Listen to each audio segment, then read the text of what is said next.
أسعد الله مساءكم أعزائي السنابتية. حديثنا اليوم عن السفيه القطري اللي في البداية أساء للشعب الإماراتي ورموزه. هذا القطري السفيه تجرأ وقال بأن الإماراتيين كانوا يشتغلون خدم في قطر. خليني أقول لك معلومة قبل أرد عليك.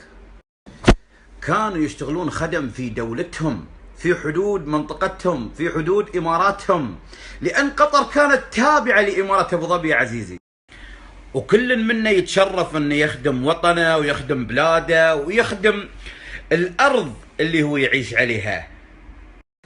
موضوع الغيرة اللي انت تكلمت عنه هذا موضوع حقيقي فعلا، ان القطريين يغارون من الاماراتيين في كل عمل يعملونه.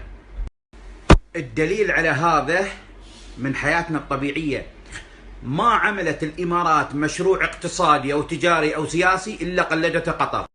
قطر هي من تحمل الحقد والغل والكذب والخيانة، وخاصة على الشعب الإماراتي، لأنها تشوف الإمارات تتطور وهي لا.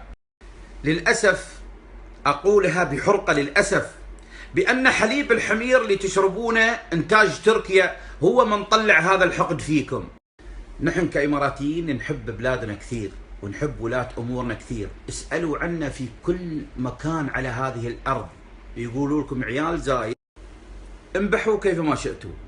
واعتقد بان لبن الحمير انتاج تركيا جاب تاثير فيكم، ولكن نحن نضربكم بالادله الحقيقيه. الادله هذه تبين للعالم العربي او المجتمع العربي كيف ان قطر دعمت الارهاب بالمال والسلاح، وكيف انها سعت لتدمير الشعوب العربية وتفكيك الوحده العربيه التي طالما سعت دول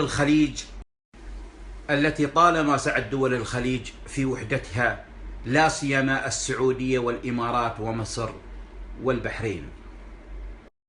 والله يا الجزرين، أقصد الخيارين، ما تستحق أصغر شخص في الإمارات أن يرد عليك، ولكن وجب التنبيه.